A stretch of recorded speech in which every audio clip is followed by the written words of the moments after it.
Hello everyone, welcome to this episode of the Capable Minds podcast. Today we have Sophie Jones, owner of Ebb and Flow Social. She's going to talk us through all things marketing, branding and social media.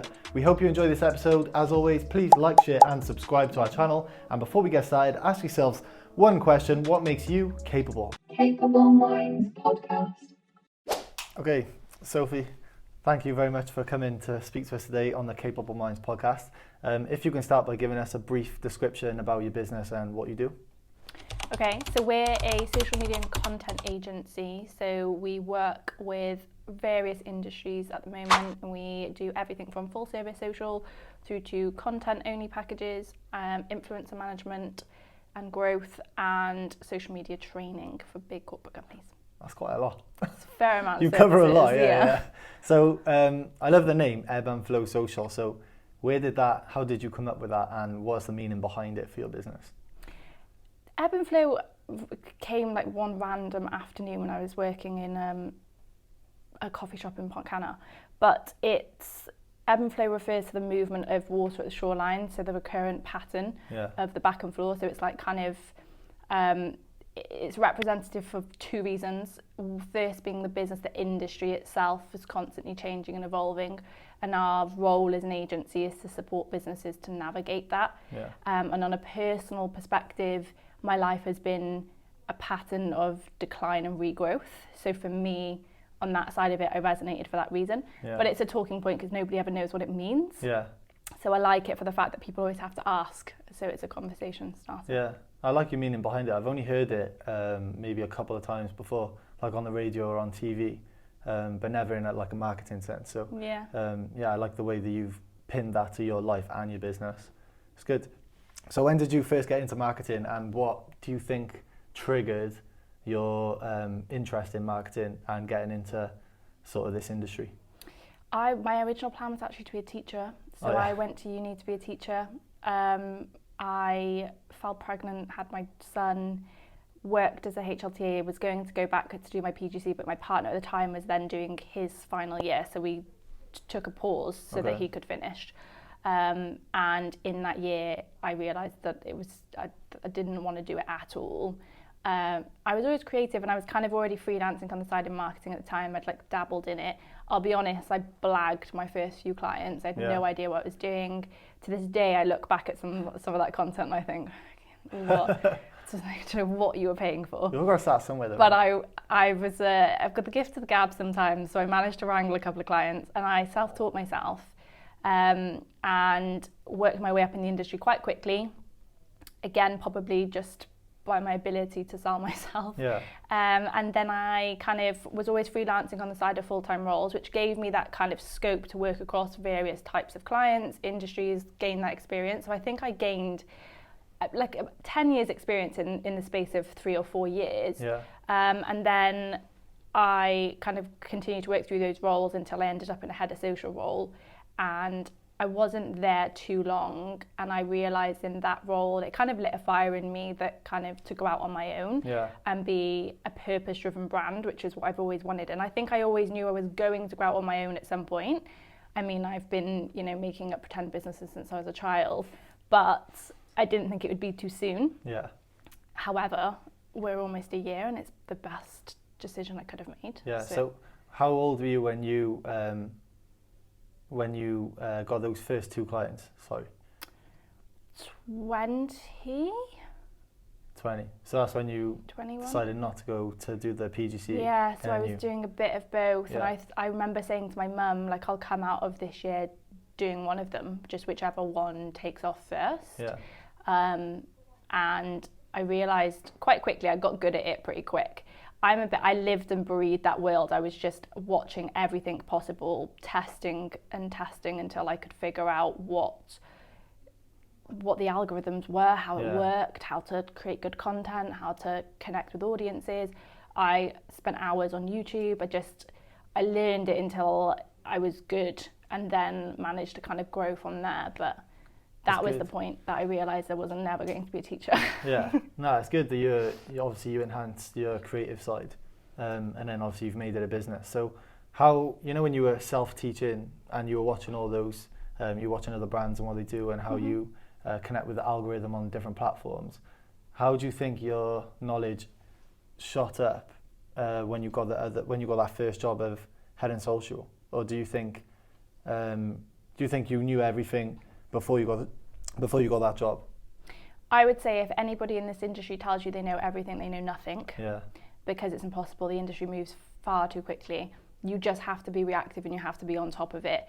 So I worked in the industry for years before I got that head of social role, and I worked in-house, I worked for agencies, I worked freelance. I'd seen it from all angles, so I tested things from every angle, right? I'd worked for boring companies like recruitment companies, I'd worked for exciting ones that were launching apps and helping them develop it and connect their audience. And I realized very quickly that it's all about understanding your audience, and if you don't, you will never create content that connects. So for me, when I kind of cottoned onto that, and I think a lot of marketers don't realize, or potentially haven't got the awareness around it to talk about it in a say, but the psychology behind human behavior, it's fundamental for anything in marketing, and that down to social too.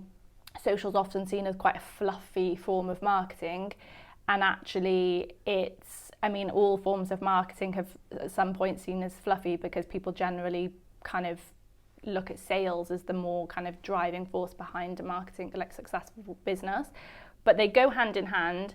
And social and every area of marketing, the way to get any success in any of it is by understanding how humans work, how brains work, how people behave, and then being able to utilize that to make them feel like they're a part of something really special.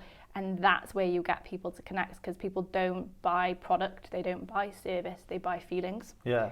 So unless you understand that, and unless you know how to then connect with that person, that's the success of marketing. Like you say, they do go hand in hand, because if you see an amazing bit of content on social media, automatically, for me anyway, I'll go and click on what the business is. I'll go and have a look at what it is, and then that might take me to the website, and then I might buy something from that. So I know some people say it's all sales, but without this day and age anyway, 2024, without the engaging content, that's going to draw more people to the website. Yeah, it's all about touch points. Yeah. The more touch points you can take a customer through, then the more likelihood they will convert at the end of that. But I think, if I'm correct, it's been a minute since I've seen this data, but about 2% of people at any one time are ready to make a purchase on social. That's it. That's crazy. And so we don't sell on social. That's not the goal of social. There is an element of sales on social, a very small snippet for any brand that should have a service element to their content pillars. Yeah. But predominantly, it's not a sales platform, and it should never be used as one.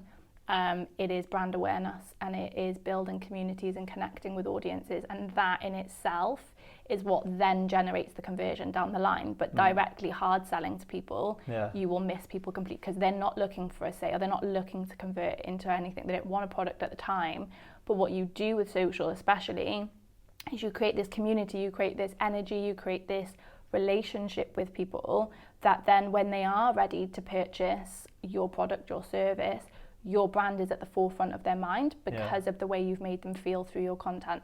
And that's how you get people to convert. I like that. Yeah, I like that. Because obviously I'm learning from you as well, because I have a brand. So what you're telling me today is going to help me as well. So this sort of stuff I find really interesting. You can have this for free.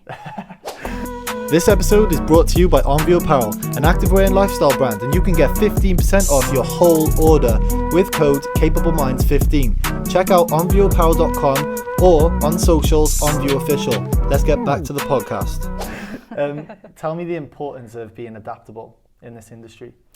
It's really important. I think people struggle because social media managers especially wear so many hats, and they've always worn so many hats because it's almost been a job that's not been respected at a level.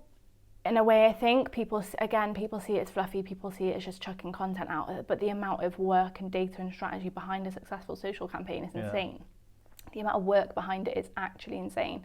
Like sometimes we sit in pitches and we break it down for clients so they can fully understand what that process looks like behind every post. That's a post that's intentional. And you do get social media managers that, just post content, and brands that post content for the sake of it. But ultimately, if you're doing it with intent and you really want to see the results, and there's so much strategy behind it, but what works for one brand will not work for another. And if you're not willing to sit through the phase of getting 1 or 2 likes on something and learning and adapting and accepting that things fail, you will never get to the point where you reach millions of people. Yeah. Because you will never have that learning, and it's all about learning. It's like a process, isn't it? Like I always say, it's like a teething process. It is. Like you need to learn and adapt. Yeah. And then that's how you grow eventually. It takes so much time, and honestly, you'll fail more than you will succeed on, especially with social marketing. But in marketing in general, it is learning, it's testing, and it's then being reactive to that. So sometimes you'll get a strategy and I think people just see it through right till the end, and then at the end they're like, oh, it didn't work. Yeah. Whereas for me, I'm like, you need to be changing that monthly if it's not working. So you have to give it time to test something. But the second that you see that's not connecting, try something else, throw it in the bin.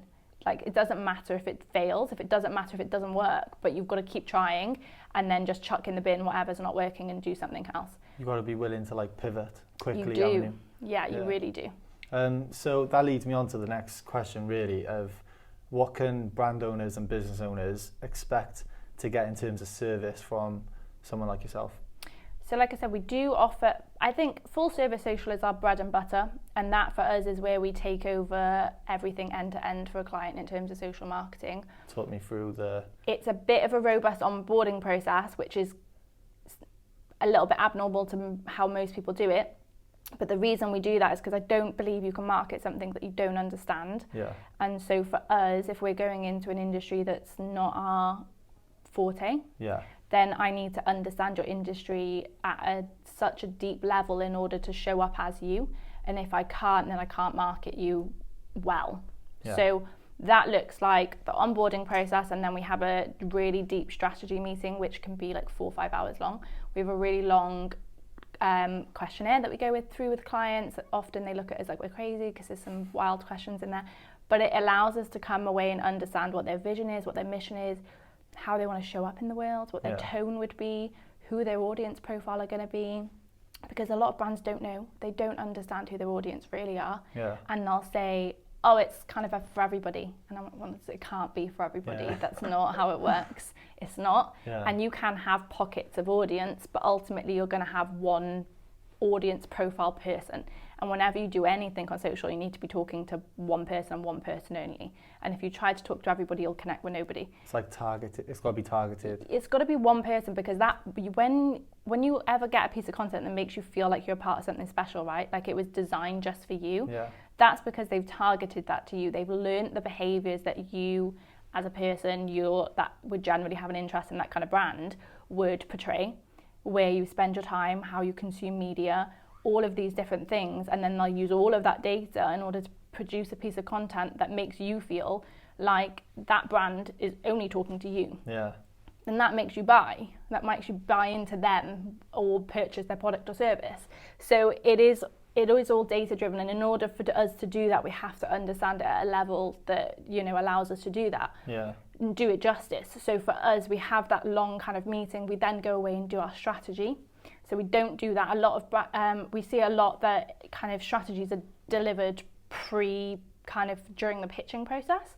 And I don't think you can do that, because I don't think you do it justice, because you haven't had that deep connection with that brand or that kind of person or service in order to understand what they're trying to achieve in the world. And then we go away and have that strategy. We then create their content 4 weeks in advance. So we work 4 weeks in advance in terms of block. We usually leave space for kind of ad hoc stuff depending on the type of brand.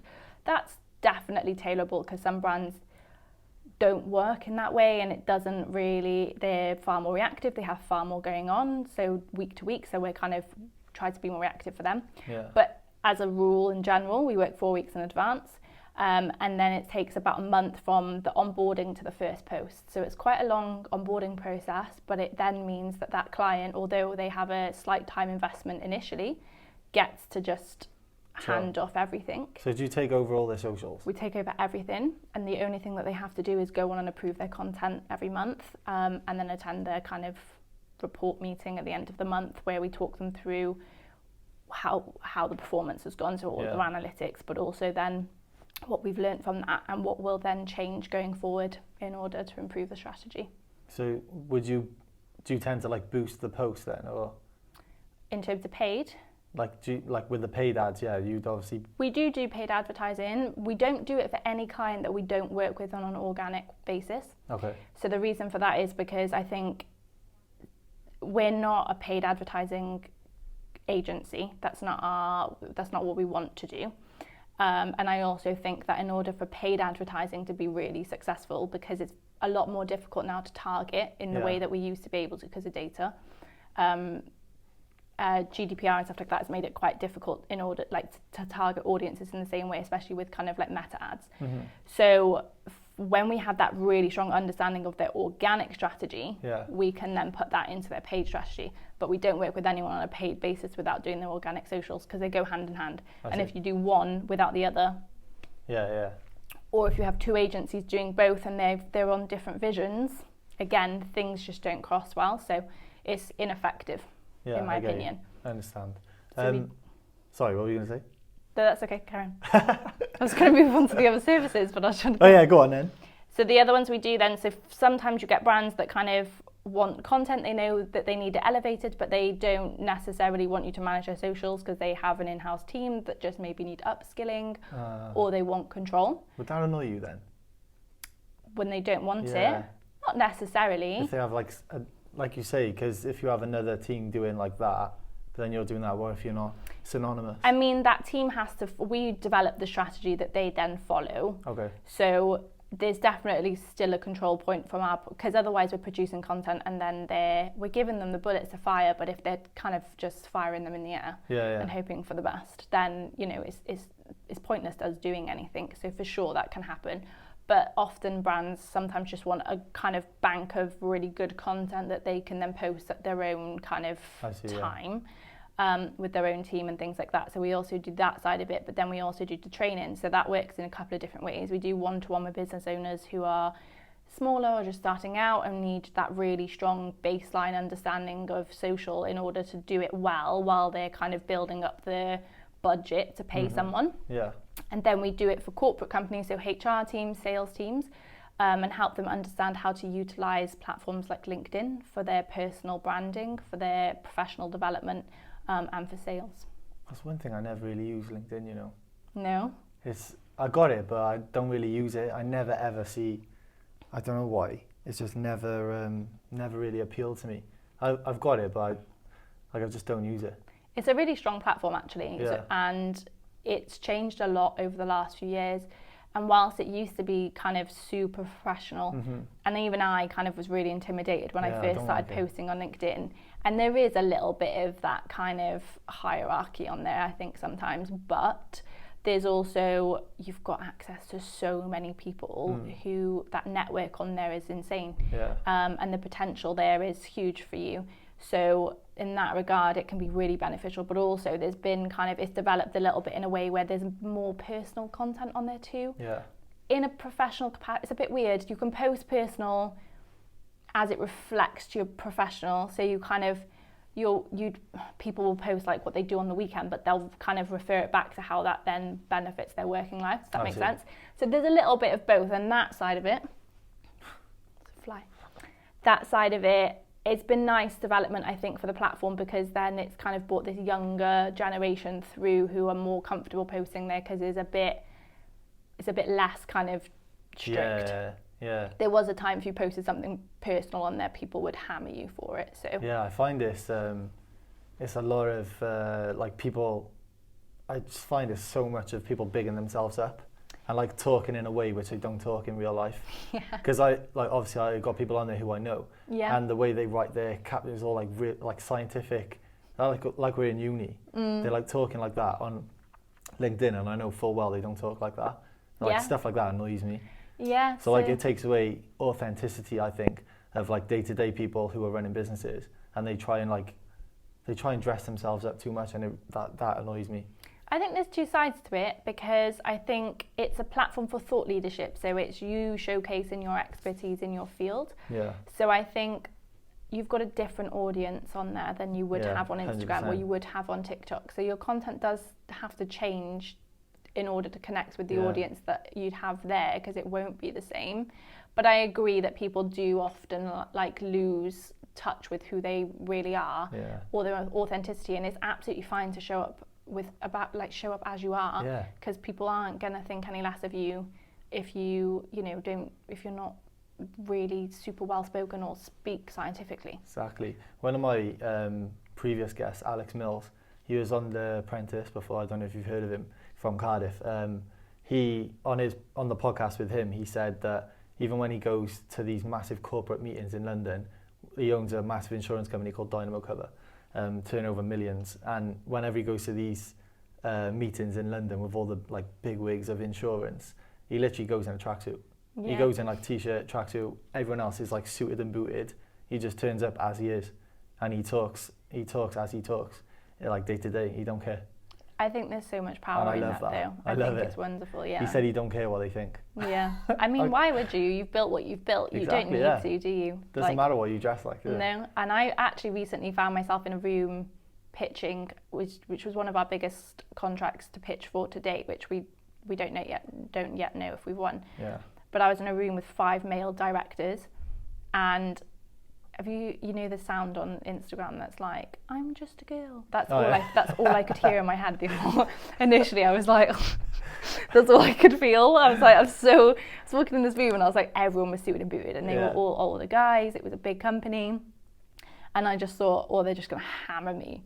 But when I start talking about the thing that I'm most passionate about, which is this, you hold your then own. The room just disappears, and I was like, oh, it's okay, I've got this. But I did leave, and I was like, oh, it's okay. Yeah. How do you find, like, obviously female in situations like that where you got like successful male like dominant figures? How do you combat that in terms of being a female? There are situations that can be intimidating. I think in business, you know what I mean? And I think it annoys me. Young too, I think, can kind of sometimes play a factor in it. However, I was a really young parent, so for me, I've kind of been battling that for a good few years, just in general, for people's opinions on certain things, right? So I'm quite good at that, and I know that I've worked so hard to know what I know and do what I do. So I do always believe that I belong in the room. But it can be intimidating. I think that for the first time, like, you know, there wasn't just like I wasn't just trying to kind of sell myself to one man, but there was a lot of them, and they were and there was a lot of kind of, it was a very big contract, so there was a lot of financial talk, right? Because ultimately they care about the numbers. Yeah. They see marketing often as fluffy, and they wanted to know what their return was, which is fine. It's completely understandable. But I think sometimes in moments like that, I think, oh, that you do have more to prove, I think. It's annoying, isn't it? It is annoying. It's like they shouldn't have a preconcept. No, they shouldn't. You know? And you do sometimes get to that people will approach you with business opportunities, but their motive is different, is ulterior, right? And that's a really frustrating thing as a female in business, I think, because I mean, I'm learning now to see through those things and notice it from the off. But when I was a bit younger and I was kind of, you know, freelancing and I wanted clients and I kind of needed the money or whatever, it's easier to kind of be like, oh, sure, like I didn't really know my own value in this industry for sure. So I'd kind of pursue these opportunities and then realize that they didn't really want to work with me at all. And that side of it, I think, happens quite often and can be super frustrating for females in business. Yeah, I can understand that. I think that's something that you're always going to battle with, I think, even in this day and age, like 2024. Like, it's something, I think it's getting better than obviously however many years ago. Obviously, it was way worse, wasn't it? But I still think it's a battle that you've got to fight. Yeah, but humans are humans at the end of the day, and I think you just have to take people at face value and walk into every room just seeing the best in people and hope that that's how they show up. But people, like human behavior is human behavior, right? People will always behave in certain ways, and acceptance is probably the best thing that you can do. Yeah, well, everything you're doing is only going to help it anyway. So I think, what you're doing, you're smashing it. So hold your head up high, innit? What are the 3 what are 3 things that you think are like non-negotiable for like a business owner or brand owner in terms of their marketing? Like 3 non-negotiables that you think everyone should literally be doing at least them 3 things. Maybe you got 4, maybe you got 2. The first thing I'd say is a non-negotiable because it's a mistake that people make all the time. Again, going back to it, they just don't know who the audience are. Yeah. They have no idea. And they don't understand them, so nothing works. They're not finding success in anything because they haven't spent the time trying to understand who they're talking to. It's like, I use this analogy quite often, but it's like if you put an opera singer in front of a hall full of uni students. Not many of those are going to connect, right? I'd be like, oh, fuck that. Exactly. Most people would walk out. It's just, and that is what you're doing. If you put a piece of content in front of the wrong audience and it doesn't connect, it could be the best piece of content you've ever produced. But if you put that in front of the wrong audience, it doesn't matter. Yeah. It will not perform. It's as simple as that. And I think that's something that gets overcomplicated a lot because people start picking apart the content and they're like, oh, it's that. But it's not necessarily always that your content's terrible, but that you just don't know who you're talking to, and so you're talking to them in the wrong way. Yeah. So that's probably the first thing I'd say, is that you need to know who your audience are and you need to know where they are. That's the second thing, because people believe that you have to be on every social platform in order to be successful, and you don't, because if your audience aren't on the platform, why are you? Yeah. It's a waste of your time and energy because you're talking to people that don't care about you, which is the sad reality of it. We wish everyone would care about what we're talking about, but most don't. So you have to find the group of people that do care and go to them. And also, I think the last thing then is understanding that you're not in control and you are producing content for your audience, not for you. So it doesn't matter really what you want or what you like. It matters what they want and they like, because they're the ones buying your product. And if you do everything based off of your own and you can't let go of what you love, people do that. You get business owners, often brand owners, who have this vision and they're so set on how they love things that they will not kind of sway. Yeah. And that's a really dangerous trap to fall into, because you're not your target audience most of the time. So you've got to understand that you need to be delivering content that they want, and it's actually nothing to do with you. Yeah. Which people's egos don't often like. That's the reality of it. It's funny you should say that, because when I first started, like what I'm doing, I had Twitter for like the clothing brand and the podcast and stuff, and they just got literally 0 engagement. Like no one wanted to follow it, no matter how much I shared it, whatever. So I just come away from it. So I only concentrate on Instagram. I do Facebook and TikTok. Yeah. Because I find like gym goers, obviously fitness, and people who want to learn about entrepreneurial stuff, YouTube, Instagram and TikTok, I find are the best for me personally. So I pivoted straight away from Twitter. I don't even bother. I only use it like personally now. It's quite a redundant platform. It's a bit of a controversial thing to say. Twitter's just a controversial platform these days, I think. Sport is still an industry that performs exceptionally well on there. That's why I use it. Football. I get loads of football stuff. Exactly. So sports is on there. Education, because every school ever has Twitter. Yeah. That's their thing. Can't understand it. Still on there. Won't go to a different platform. They're on there. And porn. The porn industry is huge on Twitter. That's crazy. Yeah. OnlyFans and porn, because they're less censored. Yeah, that's crazy. So those 3 industries still boom on Twitter. They're still really high performers, but anyone else, I wouldn't recommend. I very rarely recommend Twitter to my clients now. Yeah, that's crazy. How important do you think it is, like staying on trend, and how do you keep up with the trends?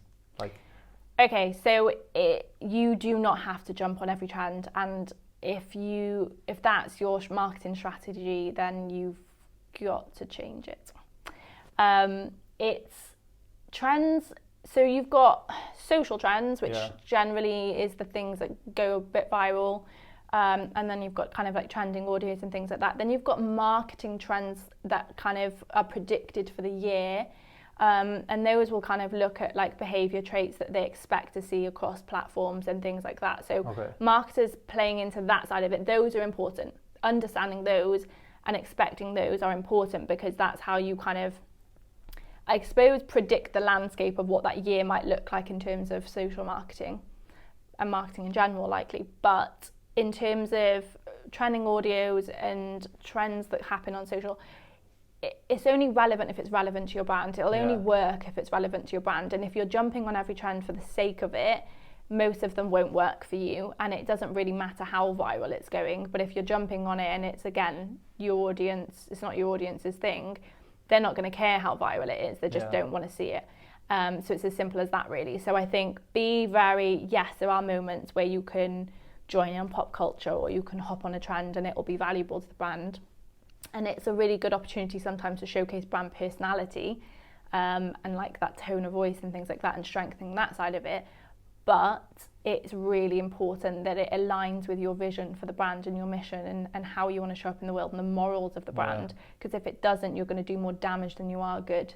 So it's something to be really aware of. Trending audios are, I mean, I find some of them a little bit tacky. They are. And they're not actually all that beneficial. There's no, just because you pop a trending audio on it doesn't mean your video is going to perform. If your content's still terrible, it's still not going to work. It's just not going to make a difference. But ultimately, like, again, if music can impact a video, music can be the difference between something being a great video and a terrible video. Like, any video editor will tell you that music's the hardest choice for them to make when they edit something, which is almost sometimes a bit more infuriating when then you've got trending audios, because they're just kind of chucking them on anything. And you do have this content fatigue now, because they get so overused, you get so much overexposure, that unless you kind of do it at the very sweet spot, you have this content fatigue, and people are so done with hearing the sound that they don't even care what the video is, they'll scroll straight past. Yeah, I do that all the time. I'll give Beyonce's What New Song is an example of it. Hate it, she loves it. I hate it. I can't stand it, honestly. It's just that bit at the beginning annoys me. It's just overused. As soon as it comes on the radio, gone. It's just all over TikTok. I think that's what it is, and I spend my life on TikTok, so you hear it a lot. You do hear it a lot. That's one that I can't stand. All right, how do you see like the AI sort of thing?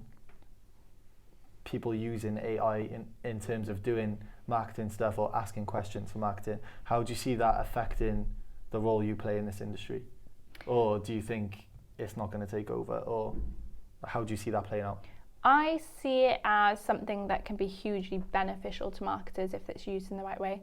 It can really help streamline business. I think you can use it to your advantage. It can help speed up your processes. It can help you speed up ideas for content. Sometimes as a creative person, you get content fatigue. Like, it's quite hard, especially when you're working with multiple businesses and multiple brands, and you're coming up with ideas all the time. It can be quite difficult. So sometimes it's a good way of kind of getting ideas that you can then build off. I don't think that any AI produces an end product yet that I would ever post for a client. Without checking it first. Without it having changes, for sure. I don't think that it's got that capability yet. We don't use it very much in terms of, outside of kind of idea generation. That's all we kind of use it for at the moment, in terms of like things like ChatGPT.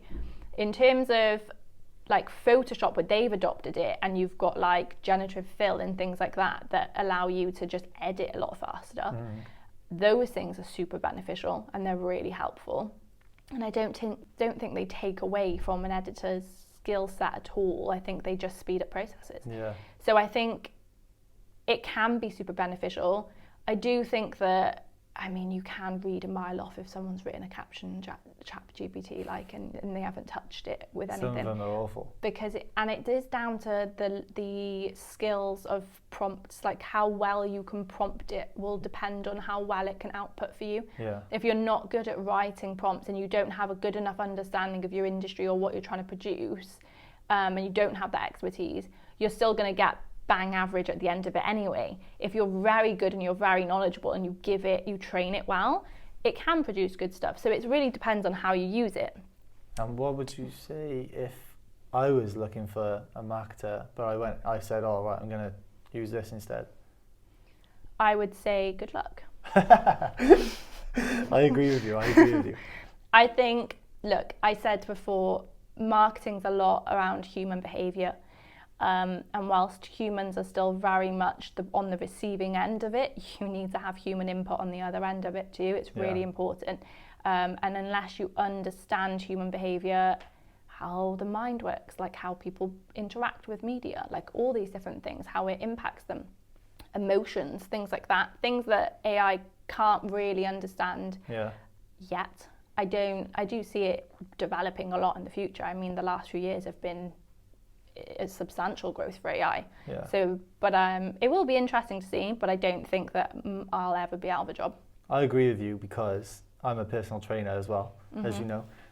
So in my industry, people are always like, oh, you can just ask ChatGPT to create you a 4-day training split or whatever. And I'm like you said, good luck. Yeah. That's all you've got to say, because it don't take into consideration people's specific requirements for like diet, nutrition, what they do and don't like in the gym. They don't like going over that side. No. Oh, okay, so I'll program you something that's relevant and it's going to work the same, but I'll keep you in the area of the gym where you're more comfortable. So like it's not going to take things like that into consideration. Yeah. So some people throw that at me and I say good luck as well. So yeah. When you said that, that's why I laughed, because I said the exact same thing. It's very non-personable, that's the problem. Exactly. So, you know, when we're talking about influencer marketing and user-generated content, how is this wave finished? Or because people cottoning on to people being paid essentially to put this content out or wear this bit of clothing or to promote this product. So would you say that wave is sort of fizzled out, or do you think there's still benefits there for business owners and brand owners? Oh no, the influence marketing industry is huge. Still? It's still huge. Yeah. There's still so much potential in there for brands and for influencers. We work with both on both sides, right? So we manage influence campaigns for brands, so we'll find the influencers for them, and we work with influencers to grow their profiles. So we see it on both sides of it. I think that brands have notoriously made mistakes with influencer marketing where they've just gone for following and they've gone for vanity metrics and they don't really understand what they're looking for.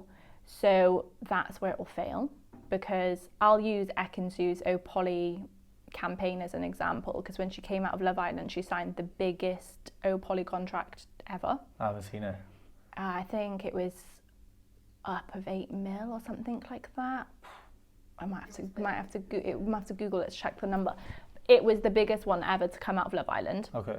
It was enormous, and they thought, oh, it's Ekin-Su, like it'll do great. She's an influencer now, like her following was something stupid.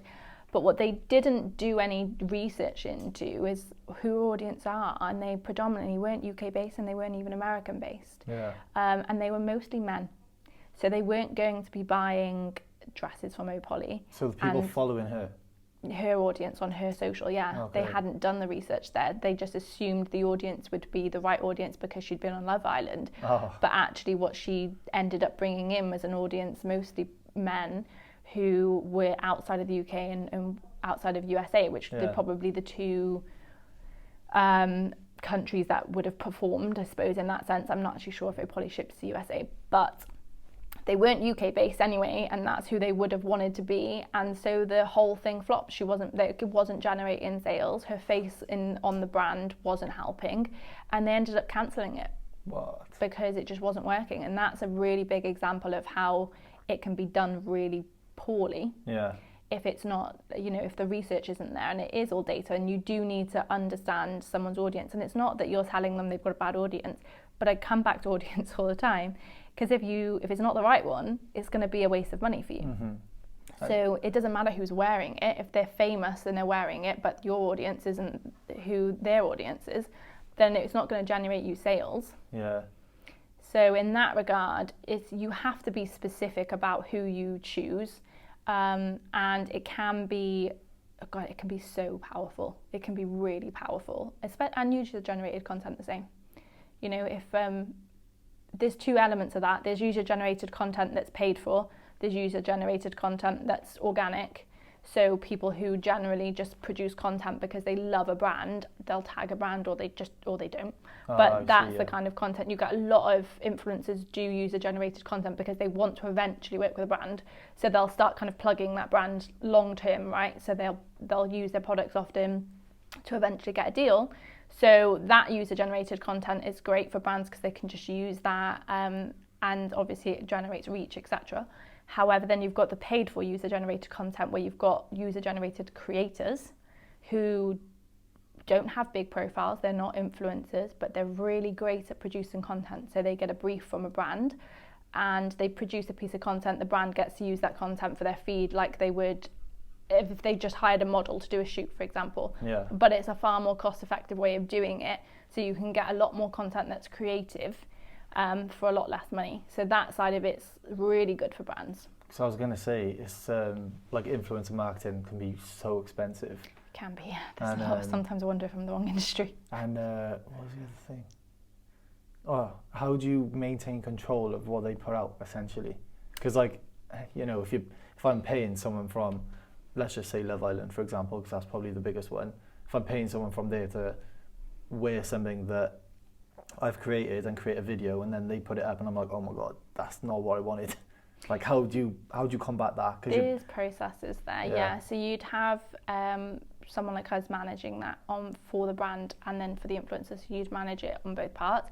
There's always contracts involved. They always sign contracts. It's always a very heavy briefing process, so they understand what the brief is.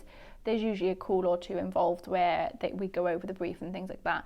They'll then produce the content, they'll send it for approval. Amends will generally be made if necessary, and then they'll go away, do the amends, come back, then it'll get approved by us. Yeah. Then it will get sent to the client and approved by the client, and then we'll agree a posting date. Okay. So it's very controlled in that sense. What you can't control is what else they post. So there's always a risk factor involved because influencers have very big audiences. And a month ago, they might have posted a video of your brand, and then they might be involved in some sort of scandal that's kind of, you know, impacting their reputation.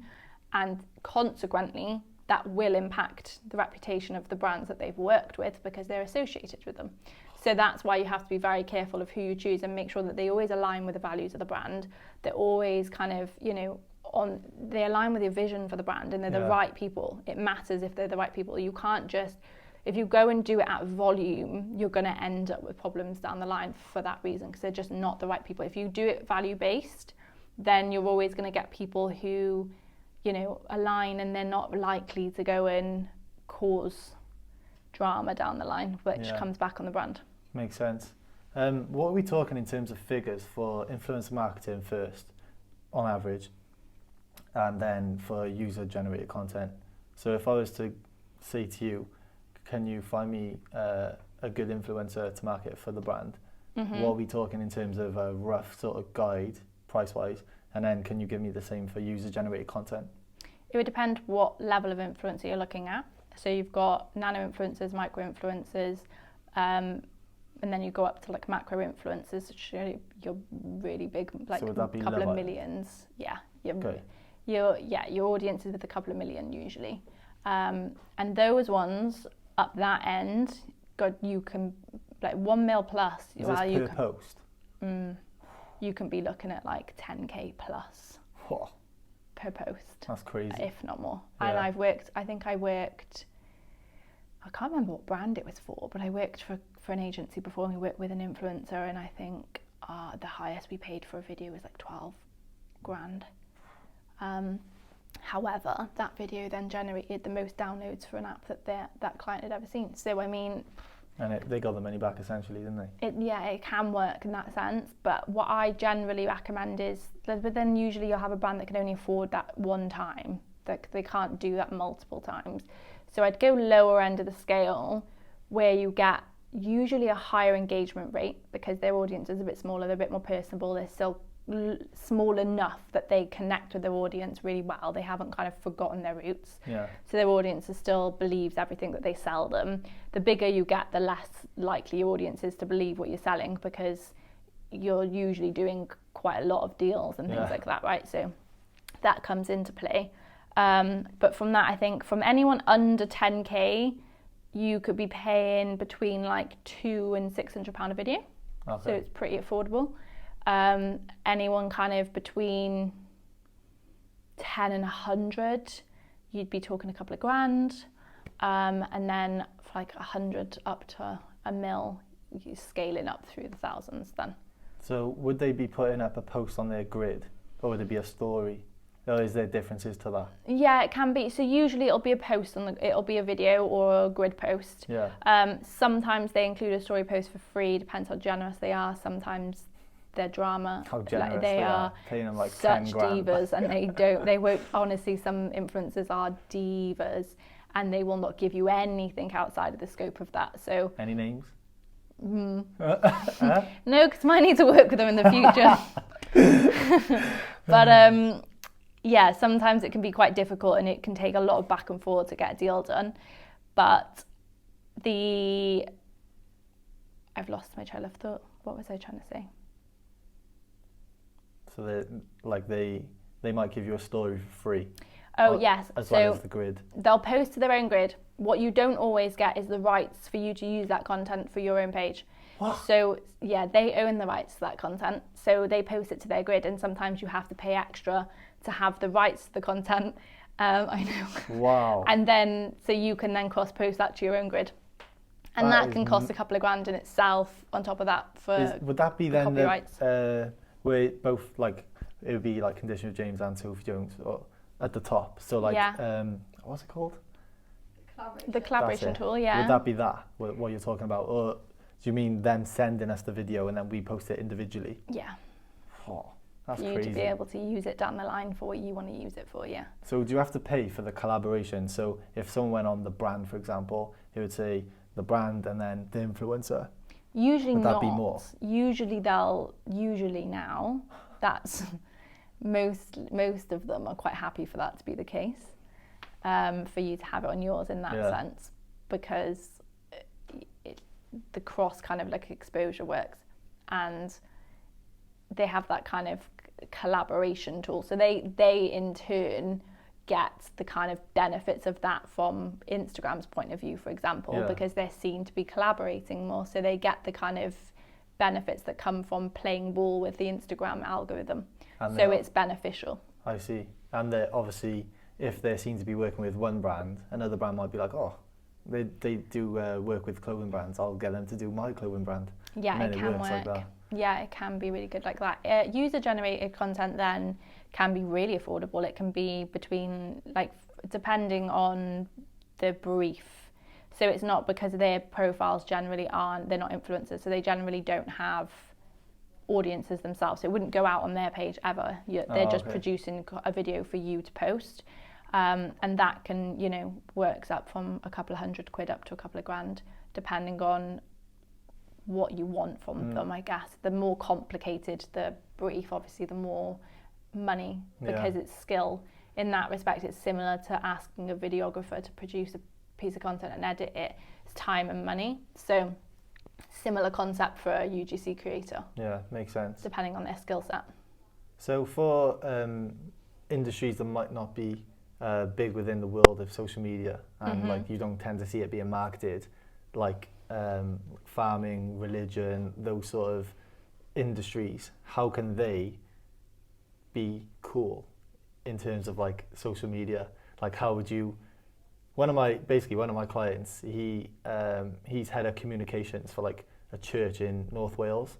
So he oversees all the communications and the social media and creates the content and stuff for churches and religion, which obviously when he told me that, I was like, what? Like, it didn't make sense in my head. Yeah.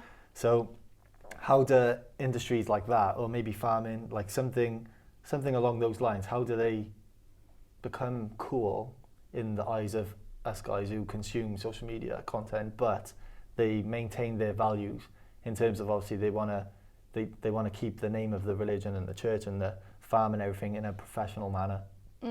Like, that would be hard, right? I quite like turning boring brands into interesting Oh, brands she on said social. boring. I didn't say boring. But often they're like typically boring for social media, right? Yeah. And that's it. Like I've worked with commercial brands that are typically boring, would be perceived to be like not very interesting brands.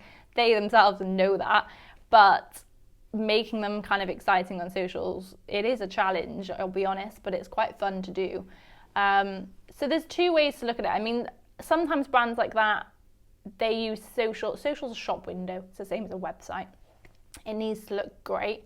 And a lot of the times they're not worried about vanity metrics and growing their following, but they're worried about having that kind of really slick kind of look and feel to their pages. And they just want to really present themselves in a way that's, you know, whoever their audience is or whoever they are reaching appreciates that they're, you know, a together brand, like they're professional, their service, they understand what their service is, they explain about who they are from their, it's very kind of like self-explanatory on their profile. You know what they are, you know what they're trying to achieve, you know where they are, all those things that you would get from a website, shop window stuff.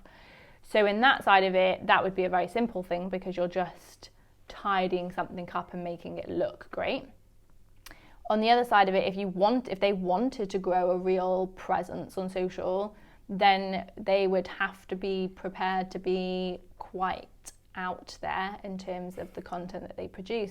And I don't mean that in the sense of like they have to be controversial or anything like that, because that obviously wouldn't work for some of them. Yeah. But it's about kind of honing in on their audience and what they would find interesting, and then just dialing the entertainment level up on that. So looking at ways that you can make that really entertaining, like farmers, for example. I mean, you've got, who was that farmer that was on? Yeah, what was his name? The one off Love Island. The farmer. Do we know? He's funny. Will the farmer.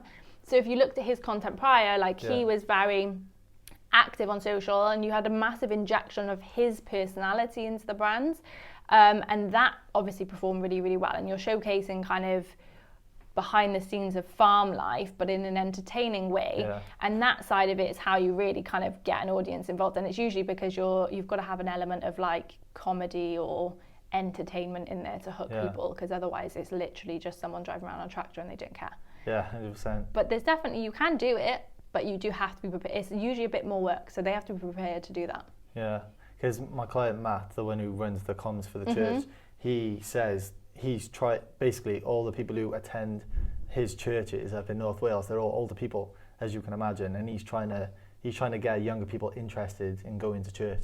So that's his job, literally, communications across social media platforms to try and bring younger people into the church, because the demographic at the moment is like older.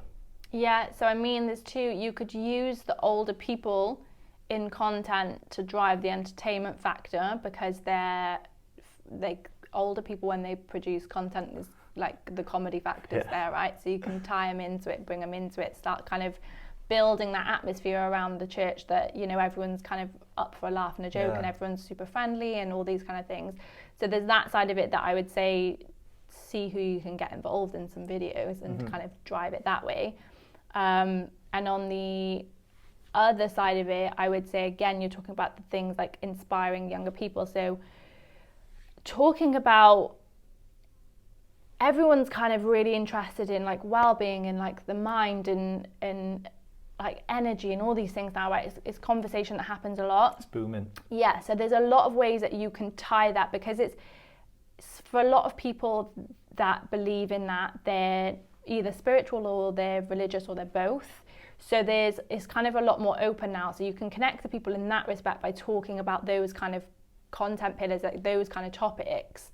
And you don't necessarily have to hard sell the religious element of it, but you can educate in a really entertaining, inspiring way that people would then kind of gain an interest and start to kind of learn more about what you're talking. Yeah. And that can then, you can kind of, I suppose, drip feed the religious side of it in. And you don't have to be heavy on it. I think if you're too heavy on anything, it's a barrier to entry. Yeah. So I think doing it in a way like where it's topical to what's kind of what people talk about these days, which is like, you know, those kind of things are really prominent, and then kind of dialing up a bit of entertainment in there, or a bit of inspiration in there. Yeah, I like that. Yeah, I'm sure you'll watch this anyway, and I'll pass on what he says. So we're going to do a this or that now, marketing special. So I'll give you 2 options, you choose one based on what you prefer. Okay. So not in terms of what the industry is, you personally. Okay, so would you rather go into a photo shoot or a video shoot? Video, and give me a reason why. Oh, it's far more entertaining. There's so much more going on, and also the output of that. I think seeing a vision come to life in terms of video is such a process to be involved in. It's so nice to see. Yeah, okay. People or product then? Oh.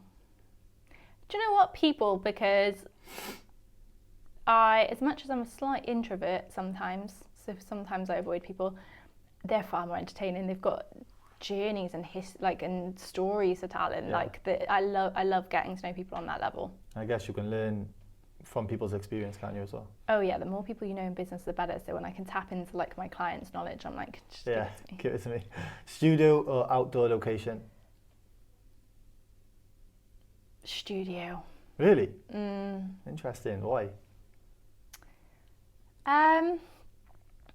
When done well, I think studio shoots can be really versatile, and they can be really fun to be a part of. As a shoot in general, they're fun.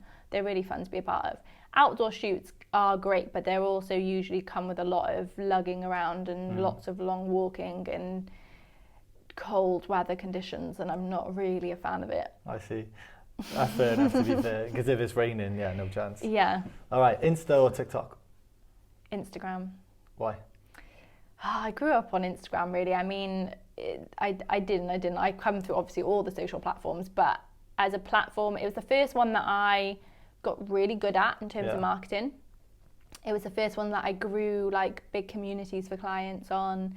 So I think there's just like a personal bond to it. And as much as they drive me insane because they just follow suit with every other platform. And don't get me wrong, I think TikTok's an exceptional platform. And what they've done in terms of seeing the gaps in the market and filling it, it's incredible. But yeah, my heart's definitely still in Instagram. Fair enough. Okay, speaking to the camera or a long caption? Ooh, personally, me, captions. I make everyone talk to the camera, but when it comes to me, I avoid it. Don't take your own advice. No. It is something that I need and want to do a lot more of, though. But I like to write. So for me, I like to get kind of, it's how I express creativity a lot in writing. So I quite enjoy it. I mean, people don't read what I write, but it's not the point. Okay, so long form or short form content? Short form. Why? I mean, it yields better results. Yeah. It's more entertaining. I think it's more impactful when done right. I do love long form at times, but it's... This is long form. Yeah, well, I said at times. Podcasts. I've listened to 3 podcasts today. I love long form content in that respect. Podcasts I listen to every day. There it is. In terms of consuming media on social platforms, longer form. Yeah. And I say that because even podcasts, I love the snippets of podcasts. I think they're just great. Yeah, little snippets of like knowledge and people's experience. Yeah. And that's usually what gets me into a podcast first place. Yeah. Like if I find a new one, it's usually because I've come across social snippets. And I like the fact that when you engage with short form podcasts now, so where it's been cut into smaller clips and then you start engaging with them, the algorithm spits more of them at you. Yeah. So on your algorithm, on mine now, it's literally just motivational stuff, mindset stuff, success stuff, podcasty stuff. Yeah. And I love that. I just scroll through my thing, I'm like, because I know it's going to spit more at me. Yeah, the algorithm is both wonderful in terms of how tailored it can be, but also sometimes a bit scary.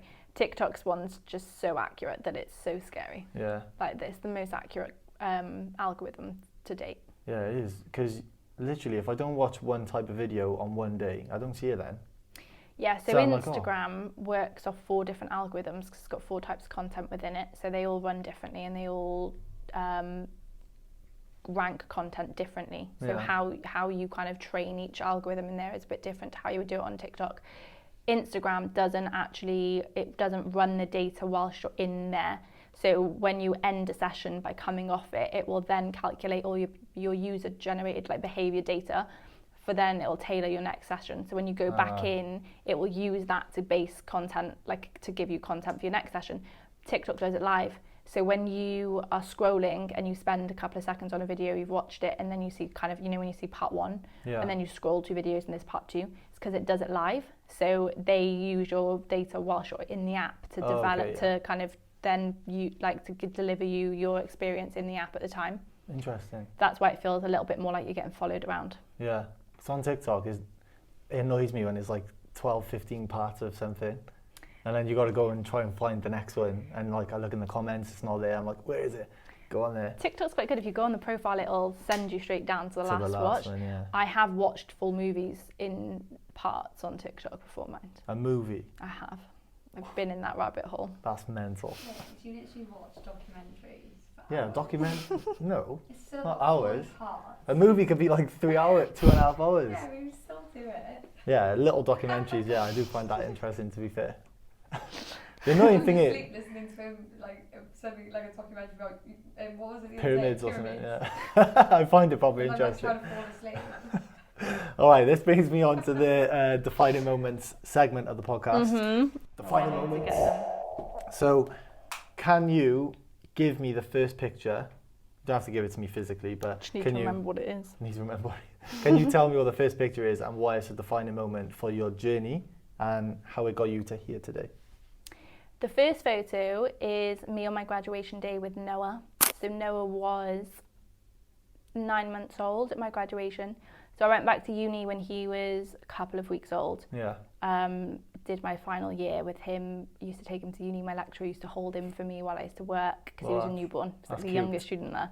Yeah, so that was, I mean, it was the hardest year ever. Writing a dissertation with a newborn baby, I don't recommend. It's not fun. I can imagine. But that moment, I think, because when I got pregnant, everyone expected me to drop out of uni. Everyone expected me to fail and quit, which is understandable. People were just, it's tough, right? People didn't really account for how stubborn I am. Yeah. So being able to hold him on my graduation day and know that I didn't quit and I carried on, that was a huge moment for me. And I knew that was probably the biggest, that year was the biggest challenge we'd faced, like the first big one. That boy, bless his heart, has been through some journey with me so far. So well, it seems like you've done amazing. So obviously you had him really young, didn't you? Well, not as my mum was 16, like I said to you before. Yeah, I know, your mum beats me. When we spoke off camera, I was like, oh, when did you have Noah? And you told me, and then that's why it resonated with me, because my mum was really young when she had me. So I can understand the struggle. Cause I mean, hats off to your mum, because I felt like a child raising a child. It's so I don't know how your mum felt. Yeah, she didn't go to uni, mate. That side of it's tough. Yeah, so that was a big day. That was a wonderful moment. How did it make you feel on your graduation day when you finally got that like achievement? It was so emotional. I think I think a part of me did wonder whether I had it in me, because everyone expected me to fail, to be honest. And to be honest, the person who made me stay in uni was my lecturer, because I remember going to tell her I was pregnant and I was obviously freaking out. I didn't know what I was going to do. And I said to her, look, I'm going to have to quit. And she just was, I remember her saying, like, why? And I was, what do you mean, why? And she was like, why? Like, you're fine. It's going to be fine. Yeah. And I thought, okay. She was the first person that hadn't suggested the idea of quitting to me. And I think that's all I needed. I only needed one person to feel like I could do it. And so when I did do it, I think, I was proud that I got through uni in general. And because I started it off working in industry and just drinking a lot. Yeah. So, I mean, it was touch and go anyway. But doing it with him and just having that moment where when he gets older, I think the pride of him being able to kind of see where we started out. Yeah, it's amazing. Yeah. I have so much respect for you for getting through that with a newborn baby. So like I said, it was like I saw my mum go through that sort of struggle as well. So, and she done amazing to get through those difficult years as of you. So I have loads of respect for what you've done with Noah. Thank you. That's good. You should be proud. Kind. So tell me the second defining moment picture and why is it defining moment? Ooh, the second one is a picture of me when I was in hospital in 2020. So I got really unwell. I got sepsis. I was rushed in for emergency surgery. They didn't think I was going to make it. That was the first time that I had spent more than 24 hours away from. No, I was there for like 10 days or something. And that going into that experience was the first time I'd had really poor mental health, like before I got unwell. Okay. So I was already in a really terrible place. Yeah. I was really low. It was obviously lockdown. I was locked on my own with a toddler. I had no tools in my toolbox to manage my mental health. In fact, my ex-partner, he had anxiety when we met, and he used to go to therapy, and I used to be like, I understand why you go to therapy, what's wrong with me? He was like, it's nothing to do with you. And I was like, but it is. And he was like, no, it's not. And that was the first time I kind of thought, I mean, we'd separated at this point, but I was like, oh, I get it. Like, I get it. Like, it's nothing to do with anyone else. It's all about you. And that was the first time I'd had really bad mental health, and I hadn't told anyone about it. I was just kind of like trying to muddle through it. I didn't really understand what I was feeling. But I kind of, when I got really unwell, I kind of felt like I just didn't really care what the outcome of that surgery was. It was a really weird experience. I was kind of like impartial to life at that point. I was like, okay, well, whatever. But then I kind of remember going into surgery, and I was lying there awake, and the surgeon was talking to me like, there's people all around, like, you're still awake when you go into the theatre before they put you out. And he said to me, like, I was telling him about Noah, and he was like, he was asking me, like, they were really concerned. I was really unwell. The infection had spread throughout my entire abdomen. They couldn't see anything on any of the scans. They had no idea what they were about to find. And obviously they'd prepared me to tell my family and things like that. So it was quite a tough moment, but they were asking me kind of like, he basically asked if I had like anything for him to know, for me, like to relay if anything went wrong in the surgery. And that moment I was like, fuck, I might not come back. Like, what if I don't wake up from this? That's crazy. And obviously it was too late to do it. Like, then he put me out, so it was gone. But it was that moment I was like, whoa, no, I want to wake up. I want to wake up. So when I woke up, it was tough, but like I had such a different outlook on life.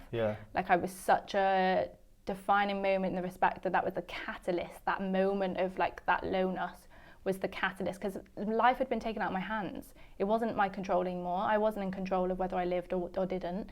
Like, that wasn't my play. So it was, and I woke up and I thought, and I was ill for ages in hospital, and when I came out, Noah had really bad separation anxiety, because he was only 2.5 at the time. So FaceTime and stuff like that, I'd FaceTime him. No one could visit because it was COVID, so I wasn't allowed to see anyone. He didn't really understand FaceTime because he was 2, so he wouldn't speak to me. So he didn't really get what was going on. He just thought I'd gone. So in his head, I'd just abandoned him. So when I came back, he wouldn't leave my side. He just sat next to me for weeks. I was at my mum's living there for a while because I couldn't do anything. She had to look after me. He just sat next to me. My mum would be like, do you want to go for a walk? And he'd be like, no. And he would just sit there because he was so scared I wouldn't come back. And that moment, I think, for me was like, shortly after that, I met a client who was in like the mindfulness meditation world. Again, I don't believe you can market something you don't believe in, so I threw myself into that world, and it was the best thing I ever did for myself. But that whole experience was a catalyst for the personal development and growth and the inner work that I've done for the last few years that's got me to be who I am now. Yeah, that's amazing. It's crazy, isn't it? It takes for something like that to happen for you to then a switch go off in your mind, and you're like, I'm gonna smash life. Yeah, it was, but I just didn't have, I think it's shocking because you don't realise how unprepared you are for situations like that until you're in there. And now, like, I've made Noah meditate since he was little because I need him to have the tools that if he's ever in that place, he can get out of it. And I don't think we were raised that way because that generation didn't know. It wasn't talked about. Mental health wasn't talked about. It wasn't a thing, right? Yeah. And now it is, so we can raise our children better. A little bit differently, and that, for me, I learned that lesson in that moment. So for me, although it was getting sepsis and that was the worst thing that could happen, it was also something that I am extremely grateful that happened to me, which is a weird thing to say, I know. But because if I hadn't been in that place and that hadn't happened, I don't think I would have had that catalyst for change. And I don't think I would have done the work that I've done. It made you see value in life, probably a bit more. So much. And just the way I show up in relationships, in in friendships, in parenthood, all of those things. I show up very, very, very differently to an older version of me now. Very differently. No, that's amazing. And that's a much better version. Yeah, no, it's amazing you've come back from something like that and you've gone like strength to strength. So that's really good. Yeah. What about the third picture then? Can you tell me what it is and why it's a defining moment? The third picture is my very first personal branding shoot. So it was just when I started the business. Yeah. And that, it was just a weird experience. I'd been super busy. I'd kind of started the business. I got clients quite quickly. I'd been really busy. I hadn't taken any time. I was barely even taking like time to eat. And I decided to take an afternoon to get my headshots done because I just didn't have any. Yeah. And yeah, I think it was just the beginning of the business. It was a time of reflection for me where I was like, wow, I'm doing this. Like the business is launched, like we're incorporated, you're going to have taxes to pay. Like you've got all these things, like this is happening. And yeah, I think it's just it's a moment for me like to look back on where I'm like, this year's it's flown, but most businesses fail in their first year. So it's kind of at a point now where it's like, wow, that person there didn't realize how well this year was going to go, and also how challenging this year was going to be, and how many failures you'd feel this year, because this year's not been, I've learned a lot. There was so much, anything I thought I knew, I didn't know coming into this year. There's so much that people don't tell you about running businesses and things like that, and it's tough. It's really tough, but yeah, that was a person filled with excitement for what was to come. Oh, 100%. And the thing is, you can't buy experience. So no matter how many courses or people you speak to, you haven't walked the walk. So until you walk the walk, you haven't got that experience. And like we said earlier, you've got to be adaptable. You've got to be willing to learn. You never know everything. So I think as soon as you start walking the walk, that's when you really grow as a person and a business owner. Yeah, and you've just got to be bold. I mean, I quit my job. I didn't have money. I didn't have savings. I didn't have, I had one client lined up. I had 2 clients very quickly following, but I mean, they weren't guaranteed, right? And at the time, my contracts, I just basically gave everyone an out. So everyone could leave with just notice. And I was like, why have I done that? Because I can't predict like our revenue over like 12 months because I don't know, these clients could leave at any time, right? So it was very big learning curves. But I knew in that moment that it was what I needed to do. And so I just quit. And I remember my family being like, what are you doing? My mum always tells me I'm like a walking soap opera because she's like, you're just constantly blowing up your life. I mean, it always works out. It's risk though, 9 times out of 10, you've got to take risk. Got to take risk. And when it feels right and it's scary, it's that saying, isn't it? When it's like feels the scariest to do it, that's what you're going to jump. Exactly. And you do, but you've just got to be bold with it and own your failures and own your challenges and learn from everybody you can. Yeah. They say successful people are people who failed, but they tried one more time. Yeah. So there's a Buddhist saying, a master has failed more than a beginner has tried. Yeah. Yeah, that makes sense, to be fair. Yeah. I like anything like that. Them sort of sayings, they always resonate with me. So yeah, I find them really interesting and inspirational. It's good. So can we have a single take home that you would give the people at home watching or listening, something that you think they should take away with them today to implement in their life? In life or in business? In general, yeah. Business, life, mindset. Life, I think learning how your own brain works is probably the best thing I ever did. Learning what the cycles of anxiety look like, learning what the triggers are for behaviour, understanding that, because I think the biggest thing is people just don't understand why they do things or why they feel things.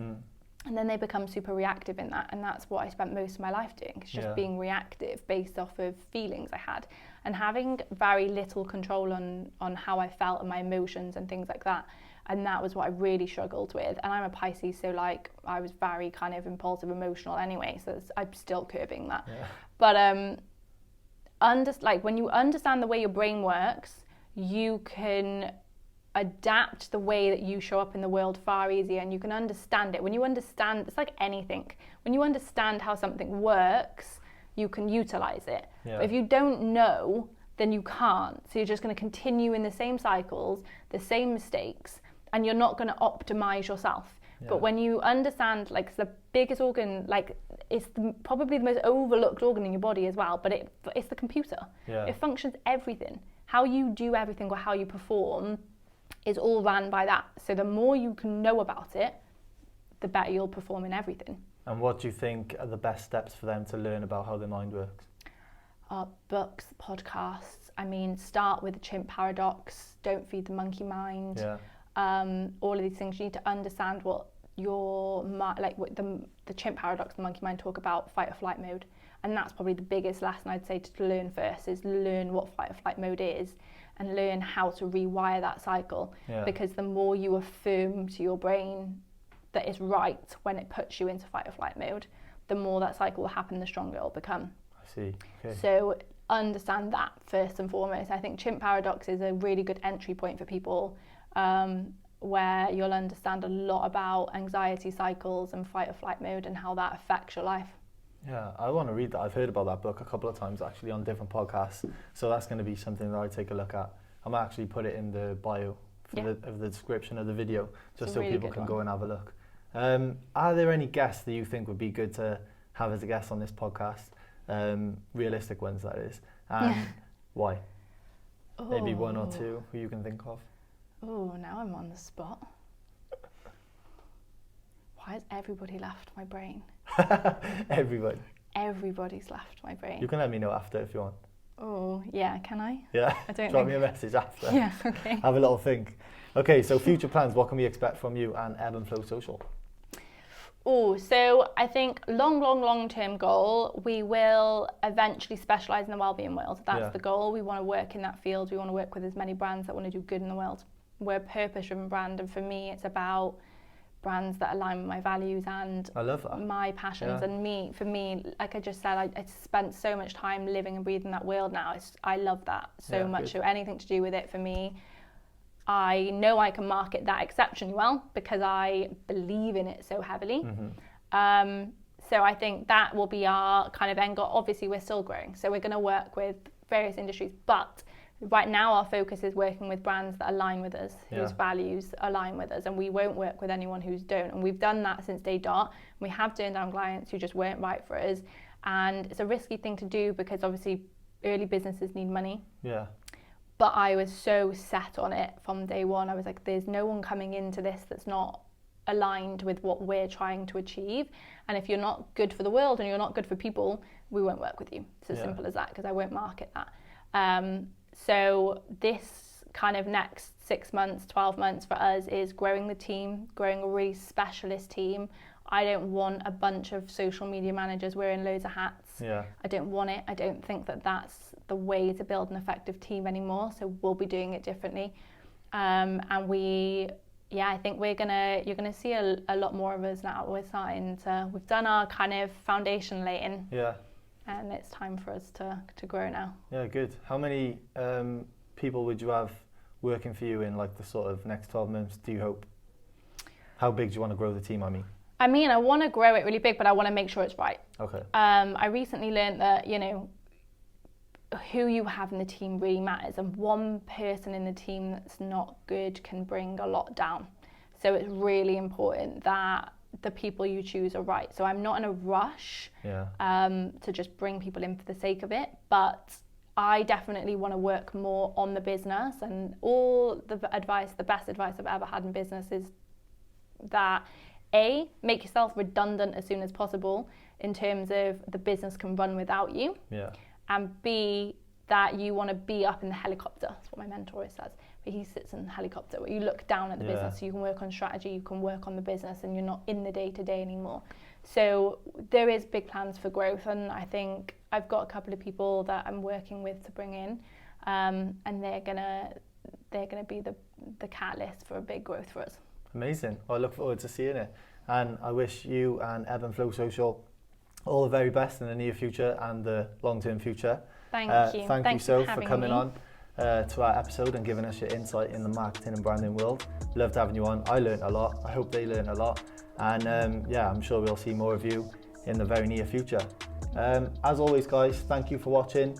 Please go and like, share and subscribe to our videos to help us grow. I'm going to pin Sophie's and Ebb and Flow socials URLs and links in the bio, so go and check them out, and I'll see you on the next one. Thank you for watching. Capable Minds Podcast.